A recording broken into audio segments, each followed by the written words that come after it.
Okay, I'm going to be addressing Herb Morgan here. He's running. Now, I made a couple comments in various places on the web, and I want to talk about this guy because I'm looking at all the different controllers and trying to see, which of these people are going to really do the right job. Because to me, there's a difference between people that might be qualified to be a very serious accountant on a mass scale versus are you going to be willing to do the right job? Are you going to be willing to stand up and actually deal with serious issues where you're going to discover things where, man, people are going to go to jail straight out. People are going to be in trouble. So I'm evaluating this, and some of the things is none of the candidates that we've had in the past have any pants on, frankly. They're not of the caliber of what we need. I know this personally because I've come under constant attack from the state of California for decades.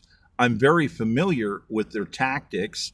I have done extreme think tank work at the highest national security level, right on up to dealing with security problems for the President of the United States. I'm one of those rare people that I predicted basically 9/11. I sent letters to Boeing Aircraft and to the federal government. Notices, I believe, went to the Secret Service as well, dealing with a various understanding that I believe that terrorists were going to exclusively utilize Boeing aircraft in a 4 to 7 aircraft attack scenario plan. And that thus, I was stating, number one, I believe this is obvious and certain security considerations needed to be made. And in some ways, it would make things easier, but that's an understatement to try to say that, yeah, it's going to make it easier. There's this mass investigation change up that you're going to have to do. So yeah, you have to recognize that. However, there is key differences about this because on the morning of 9/11, oddly, I'd been up late recording various shows. I had a situation. I have 4 different channels I would be recording simultaneously, usually. News was primarily it, different types of information. And anyhow, I had fallen asleep and I woke up in the morning and I was there.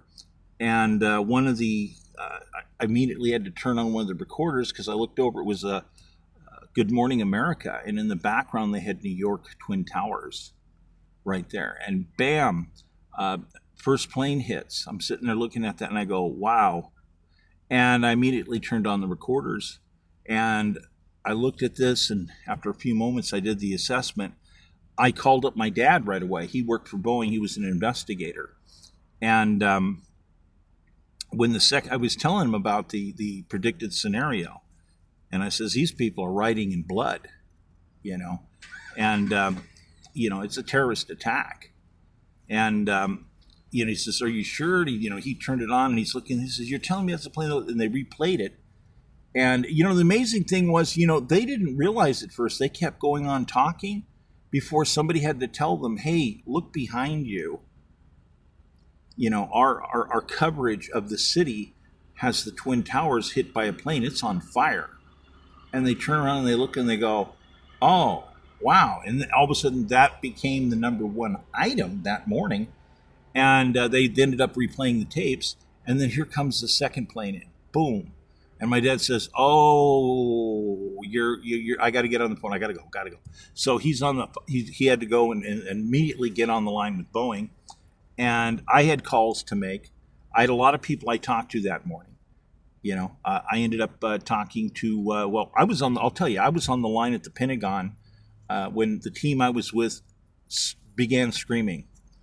They screamed because they could see through the window that an aircraft was coming in.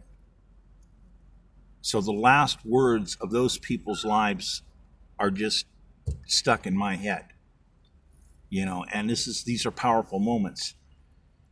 And my cell phone that I was using had gone dead, and I had to go down and use a payphone. I was on a payphone, believe it or not,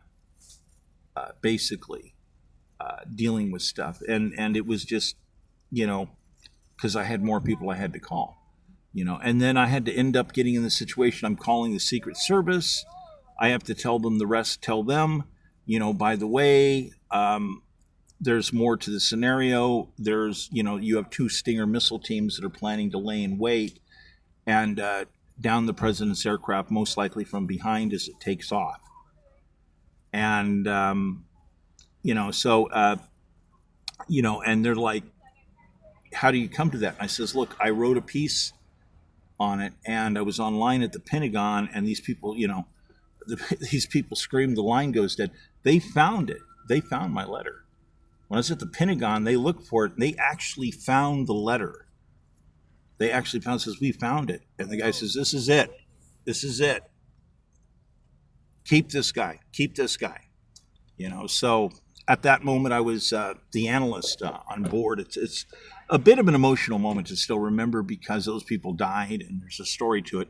But I have no apologies whatsoever for basically delaying the President of the United States, George Bush, as I had to tell the Secret Service that there was a mass breach in motion, that they had to come up with a brand new plan, and move the president in a way that nobody's ever seen before, that's never been predicted. That's the only way to protect the President of the United States at this moment. So they did that. They actually took my advice. They did that. And that changed everything, people. I'll tell you right now, that's the moment where the news conference comes in and they see that the president's gone to a location that nobody's ever seen him at before. And, because, people have to understand the intensity of how close we came to ending up at nuclear war by having a third invisible party trying to literally trigger a nuclear war. That's what bin Laden was trying to do. But at that moment that he went underground and did that, he changed everything. The entire power of that pivotal moment went back into the hands of the president. And this is what I was trying to convey. This is what I was trying to do. And it was the right thing. I have no apologies for scaring people and firmly telling them, look, you have to do this. Because it was the right decision to make. And that put the power in the president's hands. So 20 minutes later, he can say, I'm going to go back to Washington. Because everybody in the world, including the terrorists that were pursuing him, were utterly convinced that the jig was up, that their plans had been discovered, and that whatever they were planning was not going to work because there was no longer any predictability to what was going on. And that gave a chance for security forces to set up and get into place to understand what would be going on, and it put the power right back into the hands of the president.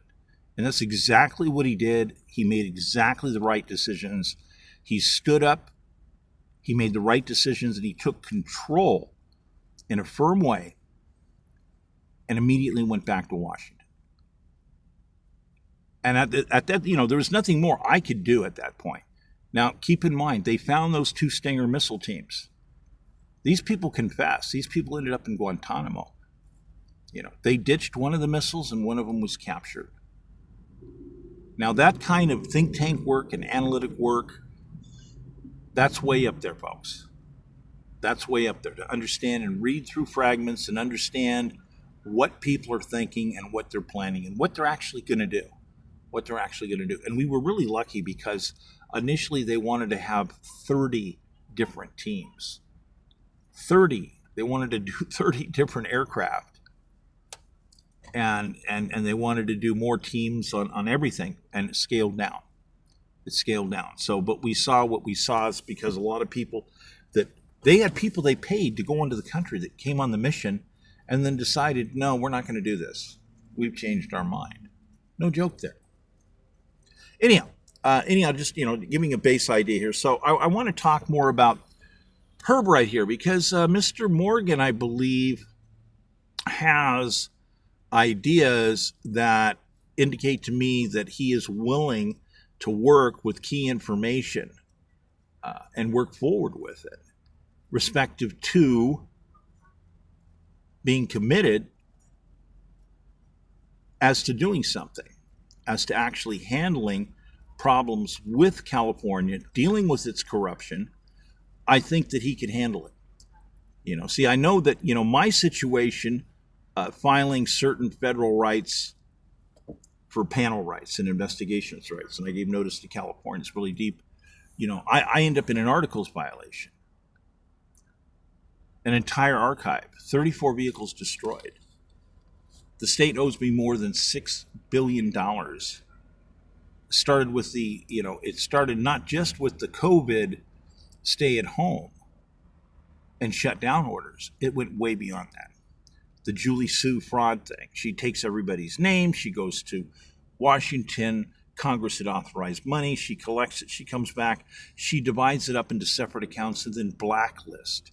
She blacklists 1.2 million people, more than that. So when I'm dealing with my research and I say there's 3.8 million citizens in California that the state owes money to, I'm not kidding about it. And when I say that what they did, blacklisting a candidate, and there's a long list, folks, of what they did, because they're violating national security, is that, you can't do that. That's the United States Articles violation. Those parties are all disqualified. So what we ended up with, they're disqualified. They're never allowed to run for office again or hold office or even vote. They committed the ultimate sin constitutionally. They literally committed an act of treason. It's an act of war to attack a candidate's camp. So they attack my finances. I'm in a state of emergency. I'm shut down. They won't allow me to operate. I've got a fleet. It's stranded. A lot of other things happened. I had people mysteriously shooting at me, violence, burglaries, 8 different physical locations. It's impossible to have 8 different physical locations basically come under burglaries and violent attacks. So, I had a $300 million book collection in there, signed books and different stuff. That's just the books. The data collection, it's over $900 million to replace the data archive, a sorted data archive, a constitutionally sorted data archive, completely different than the way other people make AIs. Because mine has the Constitution. You can't get an AI. So, I want an original copy verbatim of the Constitution. You can't get it. They don't have it. Therefore, the logic in AIs cannot help you get that tight constitutional understanding. It's very difficult. Because what they do have is a lot of Marxism, communism, socialism information. So those are items created by the Royal German Empire, who basically design things to deliberately destabilize people's lives. So all of this stuff that dates back to governance, respective to going all the way back to the Royal German Empire through all these various parties, those are occupational governance types of governing. And you have these people that keep converting them and infusing them into our system, and it's unconstitutional. This is why we end up with mass economic sabotage, which, by the way, our forefathers always identified mass economic sabotage, respective as something very, very horrible, because literally mass economic sabotage is something that basically is treason. It's treason. It's punishable by treason. So we have to understand that basically these people have committed these things so many times. They abuse the emergency authority to allow people to do taxes and constantly just keep saying that everything's an emergency. So what we have is we have people who have converted illegal governance operation systems that were designed for occupational government. They were designed literally to depose and destroy Russia, the United States. These methodologies are diabolically against the Constitution of the United States and all the reasons we fought our revolution. So I'm looking for someone that I'll be able to work with as governor. These parties are disqualified. The courts are failing to do their job right when I take paper in. These other parties are lying. They're lying about receiving documents. The document chain goes right into the United States Senate. So we have parties throughout California. We have the governor, we have Shirley Webb, we have Rob Bonta. These people are calling the United States Senate liars. They are calling the Archive of the United States liars. They are calling the Secretary of the United States Senate a liar because they're claiming they didn't get documents. And there are other people, other witnesses in the chain. And I've been displaying these different types of documents for years and different evidence, and the investigation's been going on as I've been able to deal with it. I don't have nearly the money needed. Emergency management budgets were supposed to be granted immediately. The court system's completely haywire. Since these parties committed article violations, they're disqualified. We have an illegal election. The previous gubernatorial election is illegal. We literally have as though a coup. And what the Constitution articles say is all these parties are not only disqualified, all the parties they appointed are disqualified, all of them. That's at least 2 California Supreme Court justices. It's a list of judges that were appointed by Gavin Newsom. They're all gone. This is the Constitution of the United States. The move that I'm making is the constitutional move because they're disqualified.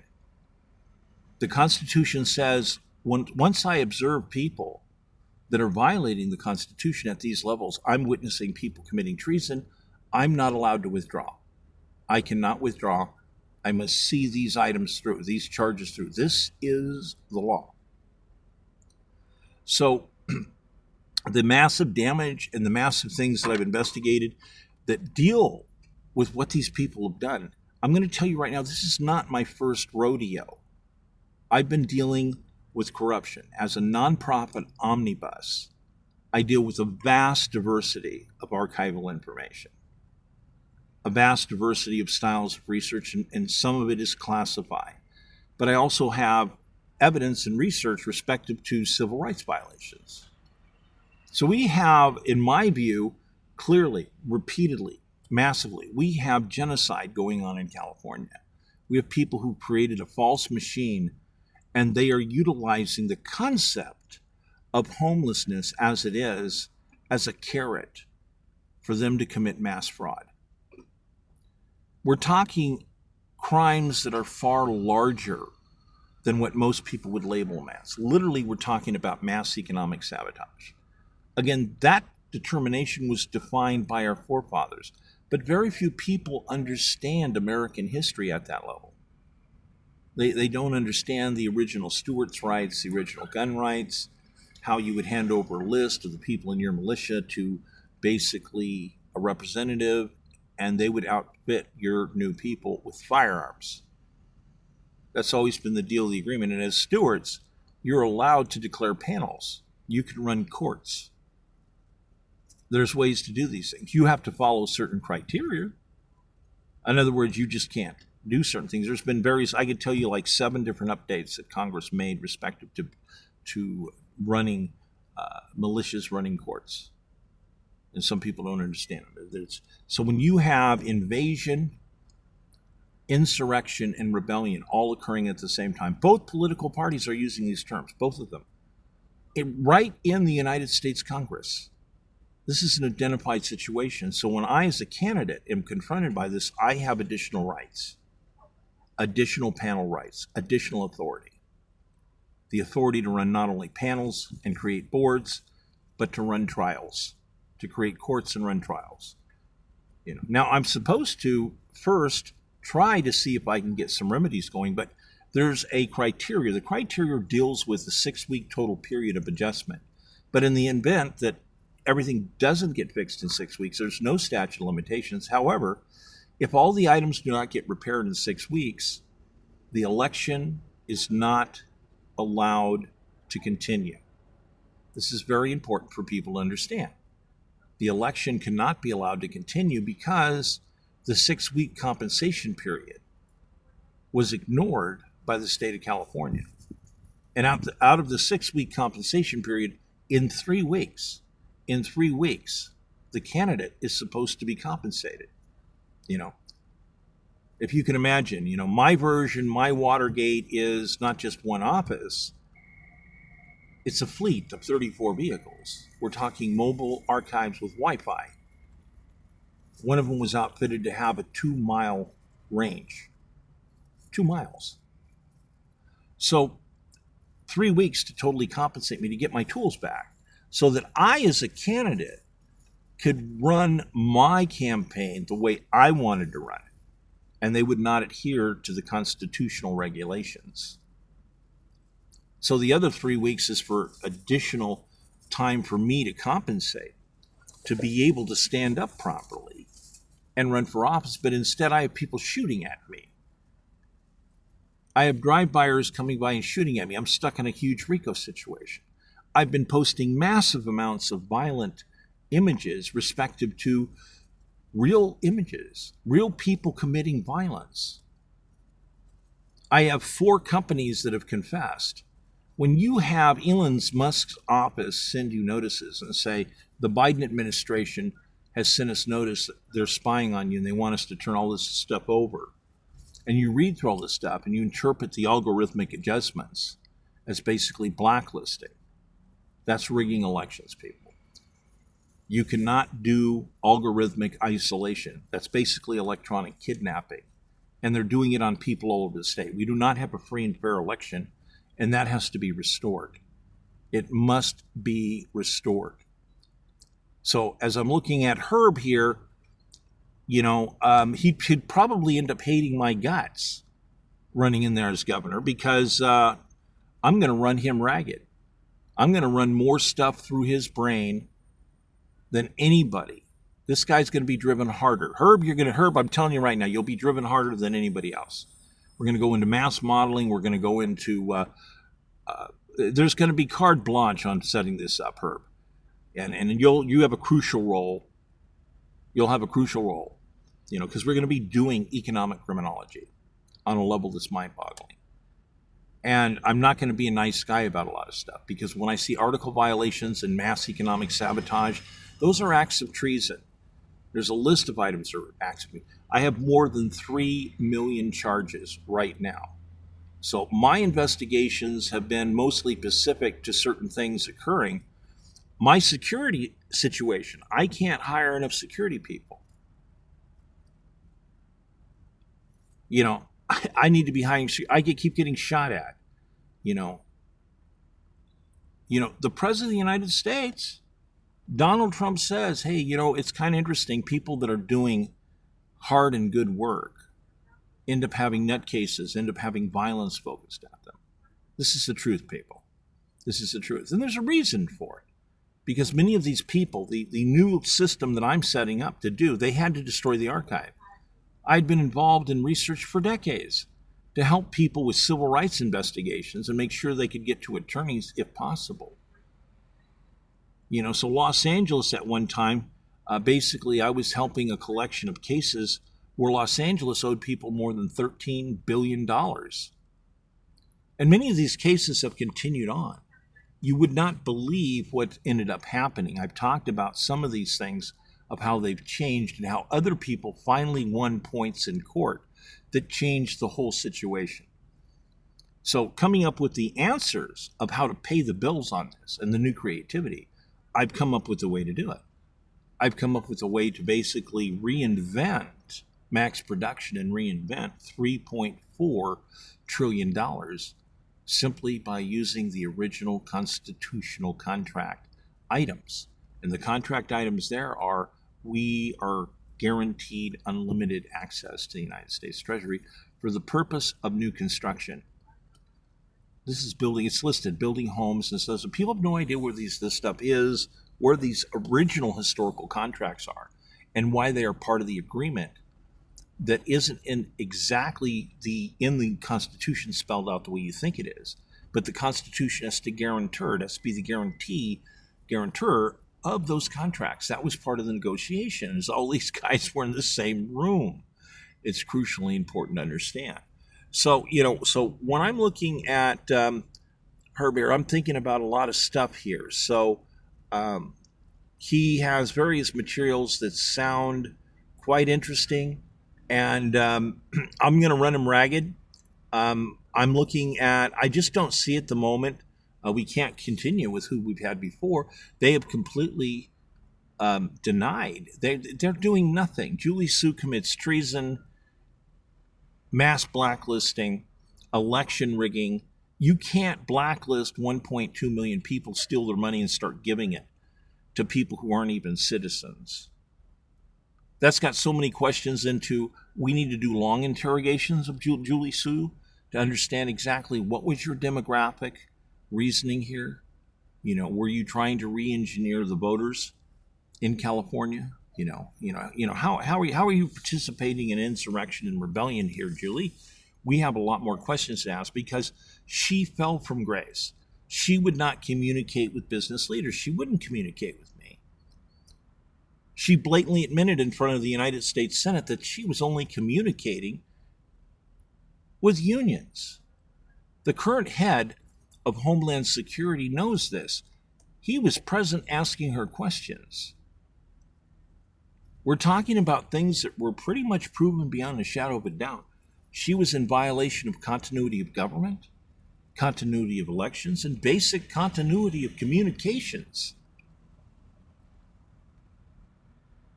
Why is that? Well, she created a series of automated blacklisting devices, blacklisting people, 1.2 million people. Then she only appointed 4 investigators.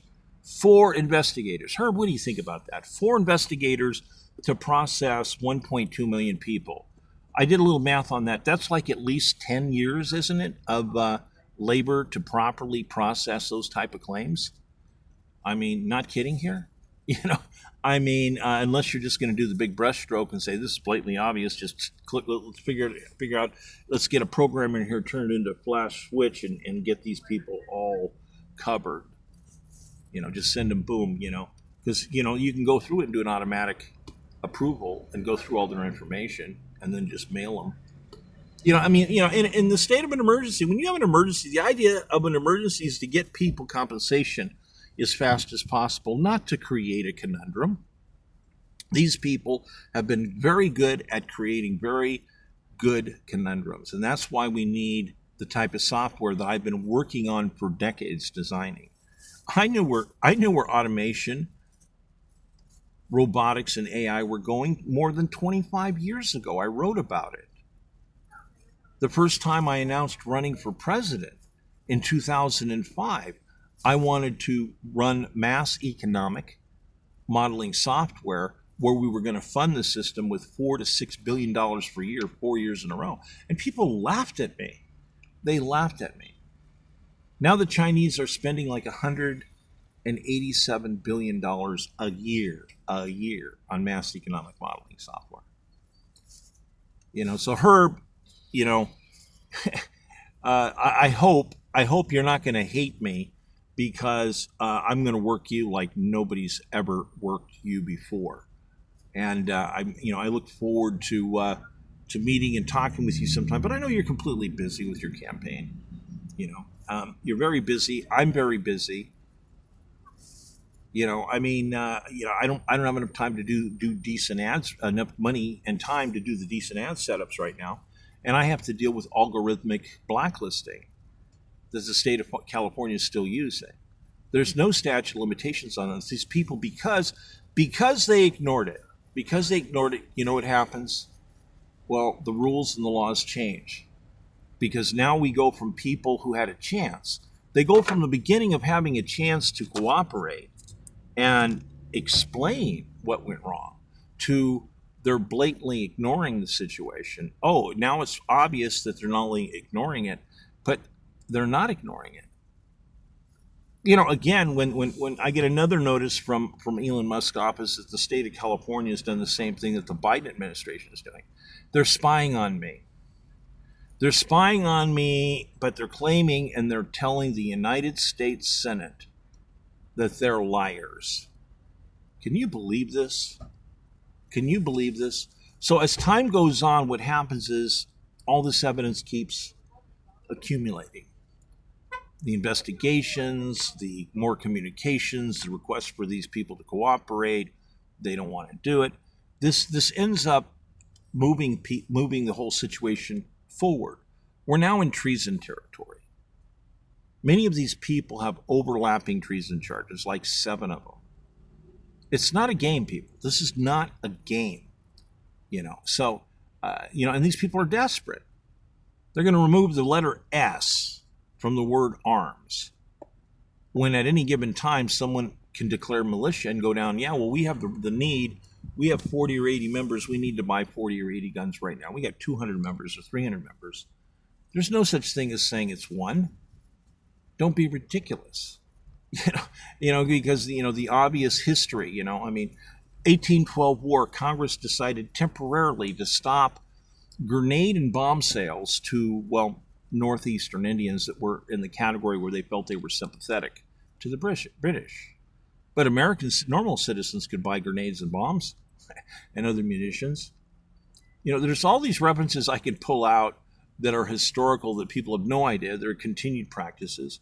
Letters that would go into representatives. Here's our new militia members. Would you please outfit them with rifles? Or actually, would you please outfit them with arms, etc.? And this is part of the deal. It's part of the deal. If you get people that are willing to put their personal time into learning defense, wonderful, wonderful. That's a resource. That's a sacrifice of time. It's a wonderful thing people do. So what these people are doing when you start looking at the mass understanding, so the computers that I have that got destroyed have to be replaced. The classified information that's been stolen has to be retrieved. I had my own types of SAR satellite, synthetic aperture satellite interpretation. I have my own Air Force accounts. Air Force. So these people are stealing stuff. I got other people too, by force, stealing classified items, interfering with classified accounts with the United States Air Force. This is a big deal. And these people think they're playing some kind of game. This is not a game. Voters, this is not a game.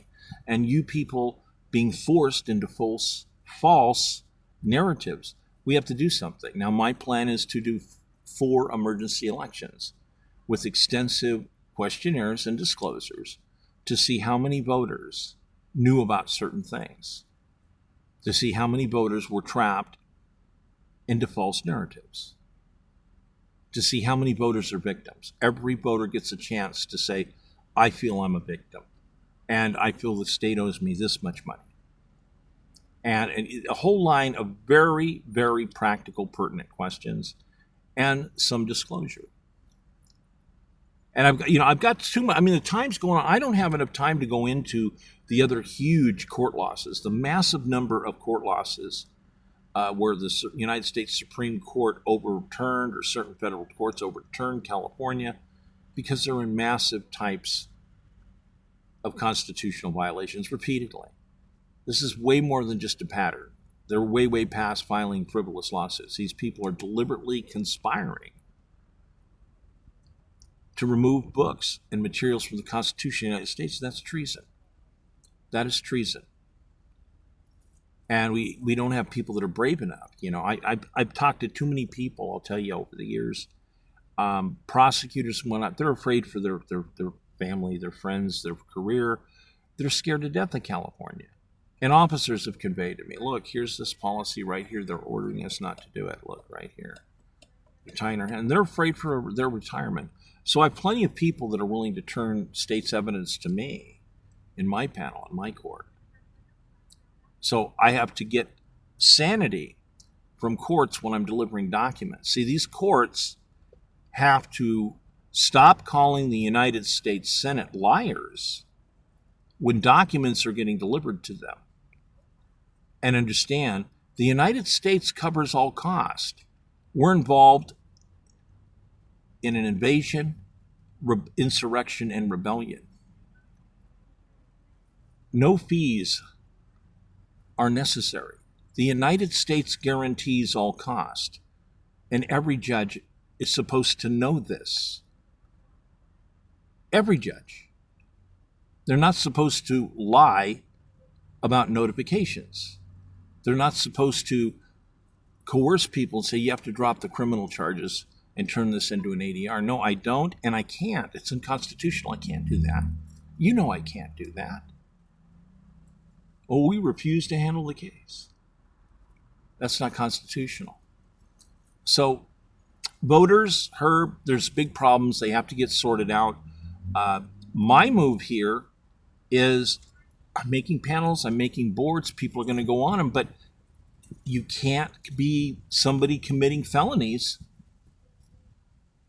and get a panel or a board seat. That's not going to fly. So if I'm going to say all the other gubernatorial candidates are going to be basically have a chance to get on the panel or the board, one of the boards, we got people stood up here. I'm going to put people to work. You're all going to work. So, Herb, if you lose, Herb, you're going to go to work. I'm going to put you to work. Eventually, I'm going to win on this situation. And you're going to be able to do something. You're going to be able to participate in repairing California and this nation. So I want to be, upfront with people about what I'm seeing.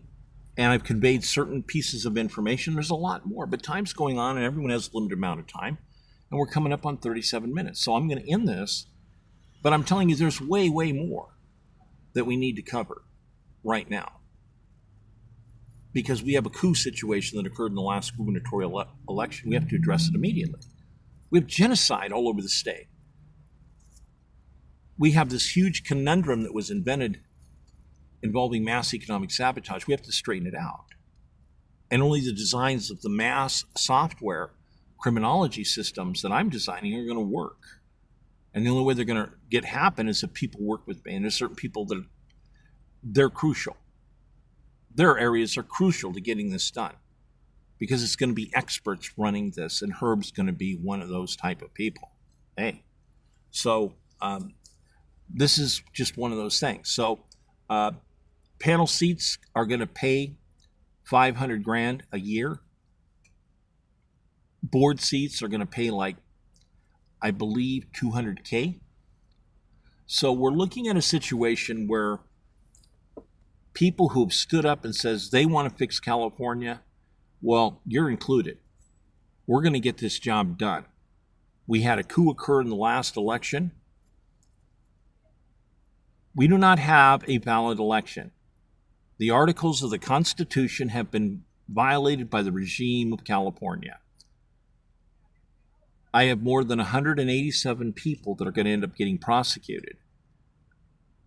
And it looks like perhaps 300 different people are going to get fired, at least fired, because they're going to be removed because they're part of the ticket. The entire ticket is disqualified. All people's actions are subject to review.